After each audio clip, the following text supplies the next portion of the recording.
இப்போ அந்த பட்டி தைக்கிறதுக்காக வேண்டி இந்த இடத்துல என்ன செய்யணும், ஒரு 1/2 இன்ச் வந்து நம்ம இந்த மாதிரி கட் பண்ணிக்கணும். அந்த சென்டரில் ஃபுல்லாக கட் பண்ணிவிடக்கூடாது, ஒரு 1/2 இன்ச் கட் பண்ணிங்கன்னா போதும். இந்த மாதிரி ஓப்பன் பண்ணி விட்டிங்கன்னா தான் உங்களுக்கு வந்து தைக்கிறதுக்கு ஈஸியாக இருக்கும்.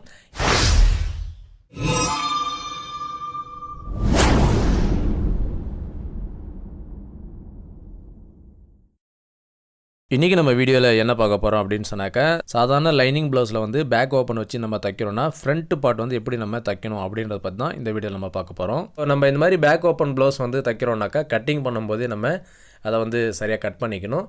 ஒன்றும் பெரிய வித்தியாசம்லாம் இல்லை. அதாவது ஃப்ரண்ட்டில் வைக்கிற ஓப்பனை வந்து பேக்கில் வைக்கிறோம், அவ்வளோதான் வித்தியாசம். கட்டிங் மட்டும் நம்ம எப்படி பண்ணணுனாக்கா அதை பாருங்கள், இந்த வந்துட்டு ஒரே மடிப்பாக மடித்து நீங்கள் கட் பண்ணிக்கணும், அவ்வளோதான். சென்டரில் வந்து கட் பண்ணக்கூடாது, அவ்வளோதான். ஜஸ்ட்டு சாதாரணமாக வந்து சென்டரில் நம்ம கட் பண்ணோம் இல்லைங்களா, தனித்தனியாக ஃப்ரண்ட்டு பார்ட்டு அந்த மாதிரி இல்லாமல் 2 பார்ட்டும், அதை 2 ஃப்ரண்ட்டு பார்ட்டும் ஒன்றா சேர்ந்த மாதிரி மடிப்பு போட்டு இந்த மாதிரி கட் பண்ணிக்கணும். அதே சேம் மெத்தடில் தான் வந்து ஸ்ட்ரிப்பு கீழே வரக்கூடிய அந்த பட்டி இருக்குது இல்லைங்களா, அந்த பட்டியை வந்துட்டு நம்ம ஜாயிண்ட் இல்லாமல் அப்படியே ஒரே லென்த்தாக வந்து நம்ம கட் பண்ணிக்கணும். ஸோ இதான் வித்தியாசம். ஒரு வேளை நீங்கள் வந்து மறந்தப்போல் கட் பண்ணிட்டீங்கன்னாக்கா ஒன்றுமே பிரச்சனை இல்லை. லைட்டாக மெலிசாக ஒரு 1/4 இன்ச்சை விட ஒரு பாயிண்ட் வந்து நீங்கள் பொடி தையல் வச்சு நீங்கள் ஜாயின் பண்ணிக்கலாம் 2 ஃப்ரண்ட்டு பார்ட்டையும். ஸோ இந்த மாதிரி நீங்கள் வந்துட்டு ஈஸியாக வந்து அட்டாச் பண்ணிக்கலாம். அதே மாதிரி ஆனால் முக்கியமாக வந்து நம்ம இன்னொரு விஷயம் என்ன கவனிக்கணும்னா, லைனிங் தான் வந்து கட் பண்ணுவீங்க. அப்படி லைனிங் கட் பண்ணிட்டீங்கன்னா அது ஜாயின் பண்ணிக்கலாம். ஜாயின் பண்ணிவிட்டு கூட நீங்கள் வந்துட்டு, ஆனால் ஒரிஜினல் வந்து நீங்கள் ஜாயிண்ட் இல்லாமல் மேக்ஸிமம் எடுங்க. ஸோ ஜாயின் போட்டிங்கன்னா அந்தளவுக்கு வந்து லைஃப் வராது. ஸோ அதனால் வந்துட்டு ஜாயிண்ட் இல்லாமல் ஒரிஜினல் பீஸ் எடுத்துங்க. லைனிங் பீஸும் ஜாயிண்ட் இல்லாமல் எடுத்தால் பெட்டர். ஸோ இந்த மாதிரி வந்து ஜாயிண்ட் இல்லாமல் நம்ம ரெண்டுத்தையும் வந்து எடுத்துக்கணும். அதாவது ஃப்ரண்ட் பார்ட்டும் எடுத்துக்கணும், பட்டியும் வந்து எடுத்துக்கணும். இப்போ நெக்ஸ்ட்டு வந்து இப்போ நம்ம லைனிங் ப்ளஸ் ஒரிஜினல் வந்து அட்டாச் பண்ணிக்கிறோம். சேம் அப்படியே நார்மலாக எப்பயும் போல் நம்ம அட்டாச் பண்ணிவிட்டு இப்போ டாட் வந்து நம்ம ஸ்டிச் பண்ணிக்கலாம். இந்த டாட் பொறுத்தளவு பார்த்திங்கன்னா நம்ம ஃபுல்லாக வந்து மார்க்கிங் பண்ணியிருக்கிறோம். 2 சைடும் ஒரே மாதிரி வர மாதிரி மார்க் வந்து பண்ணிக்கணும். மார்க் பண்ணிவிட்டு ஒரே மெஷர்மெண்ட்டில் டாட் வந்து இந்த மாதிரி தைக்கும் பொழுது ஸ்டார்டிங்லேயும் கட்டு கட்டணும், எண்டுலேயும் நம்ம வந்து கம்பல்சரி கட்டு கட்டணும். இந்த ப்ளவுஸுக்குன்னு இல்லை, நீங்கள் எந்த ப்ளவுஸ் டாட் வந்து ஸ்டிச் பண்ணாலும் சரி ஸ்டார்டிங்கில் கட்டு கட்டணும், அதே மாதிரி எண்டுலேயும் நீங்கள் வந்து கட்டு கட்டணும். ஒருவேளை நீங்கள் சின்ன மிஷினாக இருக்குது, எங்களால் கட்டு கட்ட வரல அப்படின்னாக்கா நீங்கள் வந்து டபுள் தையலாக போட்டுங்க, 2 தையலாக நீங்கள் வந்து போட்டுக்கலாம் அந்த டாட் பொறுத்த அளவுக்கு. இப்போ மெயின் டாட்டு கீழே வரக்கூடிய அந்த மெயின் டாட் வந்து 2 டாட் வந்து நம்ம ஸ்டிச் பண்ணிட்டோம். இப்போ நெக்ஸ்ட்டு வந்து பார்த்திங்கன்னா இந்த ஹூக் பட்டி ஐப்பட்டி வரும் இல்லைங்களா, அந்த சைடு இதில் வராது. ஹூக் பட்டி ஐப்பட்டி பேக்கில் தான் வரும். நான் உங்களுக்கு புரிஞ்சுக்கிறதுக்காக சொல்கிறேன். நம்ம அந்த ஐப்பட்டிக்கு வர இடத்துல போடுவோம் 1/4 இன்ச் டாட்டு, அதை வந்து இந்த மாதிரி இந்த மெத்தடில் வந்துட்டு அப்படியே நீட்டாக வந்து போட்டுக்கணும். இந்த பாருங்கள், இங்கே வந்து மெலிசாக ஆரம்பிக்கணும். மெலிசாக ஆரம்பித்து ஒரு 1/4 இன்ச்சில் கொண்டு வரணும் சென்டருக்கு. அதுக்கப்புறம் கரெக்டாக அந்த 1/4 இன்ச்லேருந்து மெலிசாக கொண்டு வந்து கிராஸாக கொண்டு வந்துடணும். ஸோ ரொம்ப சிம்பிள். நம்ம அந்த ஓப்பனாக இருந்தால் எப்படி நம்ம டாட் போடுவோமோ அந்த மாதிரி தான். இது வந்து ஜாயிண்டாக இருக்கிறதால நம்ம அப்படியே ஒரே டாட்டாக வந்து ஃபிக்ஸ் பண்ணிட்டோம்.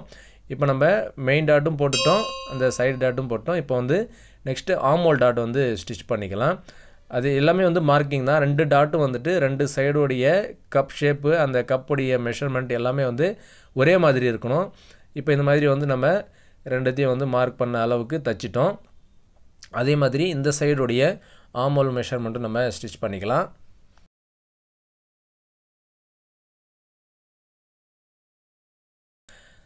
இப்போ நம்ம இந்த டாட் வந்து ஸ்டிச் பண்ண பிறகு நெக் வந்து ப்ராடாக இருக்கிற மாதிரி இருக்குது பாருங்கள். ஸோ அதுக்கு தகுந்த மாதிரி நம்ம நெக் வந்து கட் பண்ணிக்கணும்.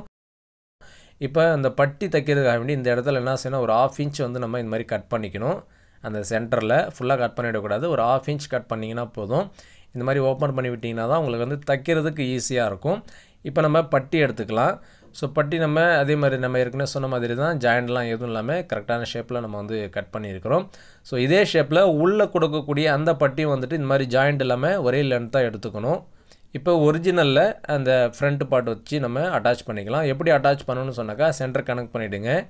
இந்த மாதிரி சென்டர் கனெக்ட் பண்ணிவிட்டு இப்போ நம்ம ஓப்பன் பண்ணோம் இல்லைங்களா, அந்த ஓப்பனை வந்து அங்கே கரெக்டாக சென்டரில் வைங்க. சென்டரில் வச்சு இப்படி ஓப்பன் பண்ணி தைங்க. இந்த மாதிரி ஓப்பன் பண்ணிவிட்டு ஒரு பீஸை வந்து இந்த மாதிரி மடிச்சிருங்க. மடிச்சுட்டு இதுலேருந்து அப்படியே நீங்கள் தையல் போட்டுக்கணும். கரெக்டாக 1/2 இன்ச்னா இந்த 1/2 இன்ச் தான் பிடிக்கணும். ரொம்ப அதிகமாகவும் கம்மியாகவும் பிடிச்சிடக்கூடாது. இந்த மாதிரி தைச்சிட்டு வரும்பொழுது இந்த மெயின் டாட்டை வந்து இந்த மாதிரி மடிச்சிக்கணும். இந்த பாருங்கள், இந்த மாதிரி மடிச்சிங்கன்னா தான் உங்களுக்கு வந்து கரெக்டாக இருக்கும். இல்லைனா வந்து கப் ஷேப் வந்து டைட்டாக இருக்கும், பிடிக்கிற மாதிரி இருக்கும்.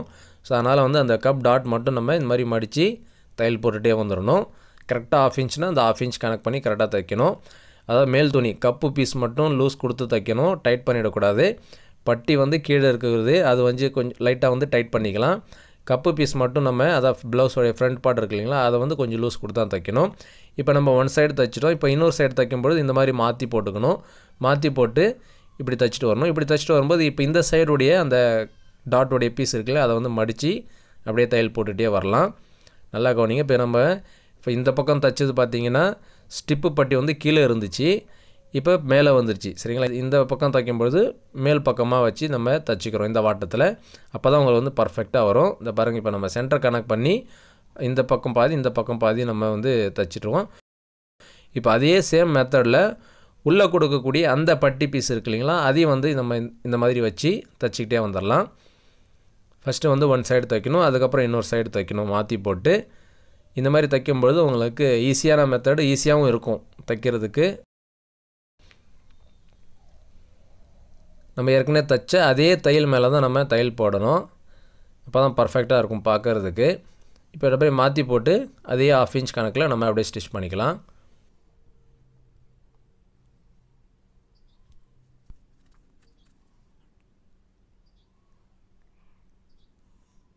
பார்த்திங்கன்னா வெளிப்பக்கம் வரக்கூடிய அந்த பட்டியும் சரி, ஒரிஜினல் பட்டி உள்ளே கொடுக்கக்கூடிய அந்த லைனிங் பட்டியாக இருந்தாலும் சரி, ரெண்டுமே நம்ம அட்டாச் பண்ணிட்டோம். நெக்ஸ்ட் அட்டாச் பண்ணிவிட்டு நம்ம எப்பயும் போல் அந்த ரவுண்ட் ஷேப், அந்த பெண்டு ஷேப் இருக்கு இல்லைங்களா, அதில் வந்து இந்த மாதிரி கட் பண்ணி விடணும் கம்பல்சரி. அப்போ தான் அந்த ஷேப் வந்து நமக்கு கரெக்டாக வரும். ஸோ இப்போ நம்ம கட் பண்ணிட்டோம். கட் பண்ணிவிட்டு திருப்பிக்கலாம் துணியை வந்துட்டு. திருப்பி நல்லா வந்து இந்த மாதிரி சரி பண்ணிவிடுங்க. இந்த மாதிரி நீங்கள் சரி பண்ணலைன்னா நீங்கள் இந்த மேல் தையல் போடும்பொழுது துணி வந்து எக்ஸஸாக வந்து மாட்டிக்கும். ஸோ அதனால் வந்து எல்லாம் கிளியர் பண்ணிக்கணும். அதே மாதிரி வெளிப்பக்கமும் நம்ம இந்த மாதிரி நல்லா வந்து கிளியர் பண்ணிக்கணும்.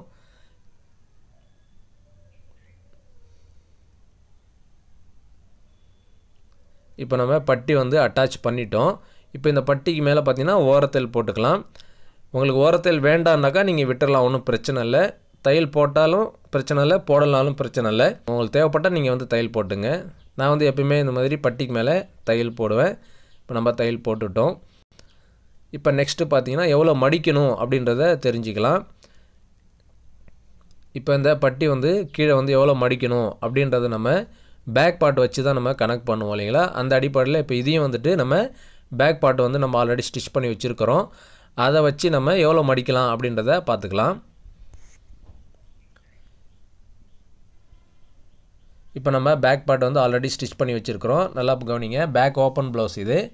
அதனால தான் நம்ம இந்த மாதிரி வந்து ஸ்டிச் பண்ணியிருக்கிறோம். இன்னும் இதில் வந்து நம்ம இந்த ஹைப்பட்டி ஊக்பட்டி வந்து ஸ்டிச் பண்ணலை.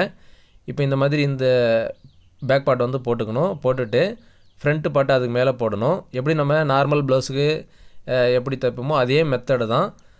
கரெக்டாக அர்க்காத் டு அர்க்காத் வந்து வச்சிங்க அக்கல்கிட்ட. அதே மாதிரி இங்கே சென்டர் பாயிண்ட்டு, இங்கே பேக்கில் வரக்கூடிய அந்த சென்டர் பாயிண்ட் இருக்கு இல்லைங்களா, சென்டர் டு சென்டர் வந்து கரெக்டாக வச்சிங்க. இந்த மாதிரி கரெக்டாக வச்சுட்டு பேக் வந்து எவ்வளோ இருக்குது அப்படின்றத பாருங்கள். அதுக்கு தகுந்த மாதிரி ஃப்ரண்ட்டு பட்டி இருக்கு இல்லைங்களா, அதை வந்து மடிச்சிங்க. இந்த மாதிரி மடித்து ஒரு அடையாளம் பண்ணிங்க. இந்த மாதிரி கரெக்டாக வந்து ஒரு அடையாளம் பண்ணிட்டிங்கன்னா இவ்வளோ தான் மடிக்கணுன்றது தெரிஞ்சிடும். இப்போ அதில் வந்து நம்ம கரெக்டாக அர்க்காத் பண்ணிவிட்டு அதுக்கு தகுந்த மாதிரி வந்து மடிச்சிக்கணும். இப்போ நம்ம ஒன் சைடு தான் மெஷர்மெண்ட் எடுத்துருக்குறோம். ஸோ அப்படியே இந்த மாதிரி டபுளாக மடித்து போட்டுங்க. டபுளாக மடித்து போட்டு இந்த சைடும் வந்து அந்த மெஷர்மெண்ட் எடுத்துக்கணும். ரெண்டு சைடும் ஒரே மெஷர்மெண்ட்டு தான். அதனால் நம்ம இந்த மாதிரி வந்து மடித்து போட்டு கரெக்டாக வச்சு மெஷர்மெண்ட் எடுத்துக்கலாம்.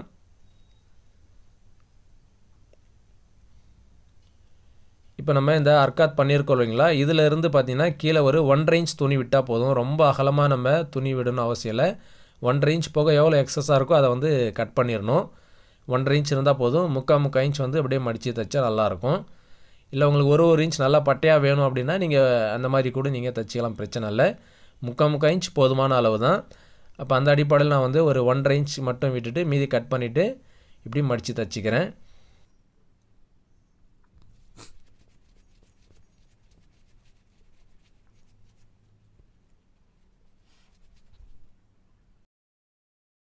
இப்போ நம்ம ஃப்ரண்ட்டு பட்டி வந்து ஸ்டிச் பண்ணி முடிச்சிட்டோம். ஃபினிஷிங்காக இருக்குது பாருங்கள். ஃபுல்லாக வந்து அந்த பிசர் எல்லாமே வந்து கவர் ஆகிடுச்சு. நம்ம எப்பவுமே ப்ளவுஸ் வந்து இந்த மாதிரி தான் தைக்கணும். அப்போ தான் வந்து ஆமோல் ப்ளஸ் சைடு இது மட்டும்தான் நம்ம ஓவர்லாக் பண்ணுற மாதிரி வரும். ஸோ மேக்ஸிமம் இந்த மாதிரி பட்டிலாம் வந்து கவர் பண்ணி தைச்சிங்கன்னா தான் கரெக்டாக இருக்கும். இப்போ நம்ம பட்டி வந்து ஸ்டிச் பண்ணிட்டோம். இப்போ ஃபைனலாக பார்த்தீங்கன்னா இந்த மாதிரி பேக் பார்ட் வந்துட்டு வச்சு ஷோல்டர் ஜாயின் பண்ணி சைடு ஸ்லீவ்லாம் ஜாயின் பண்ணிட்டோம்னா ப்ளவுஸ் வந்து முடிஞ்சிடும். இந்த வீடியோ பார்த்த பிறகு உங்களுக்கு எதுன்னு சந்தேகம் இருந்தால் கீழே கமெண்ட் பாக்ஸில் கமெண்ட் பண்ணுங்கள். இந்த வீடியோ பிடிச்சிருந்தா லைக் பண்ணுங்கள், ஷேர் பண்ணுங்கள். நம்ம சேனலை இது வரைக்கும் நீங்கள் சப்ஸ்கிரைப் பண்ணலைன்னா சப்ஸ்கிரைப் பண்ணிங்க. கூட பக்கத்தில் இருக்கக்கூடிய பெல் ஐக்கனை ப்ரெஸ் பண்ணி ஆன்லைன் செட் பண்ணிட்டீங்கன்னா நான் போடக்கூடிய வீடியோஸ்லாம் உங்களுக்கு நோட்டிஃபிகேஷனாக வரும்.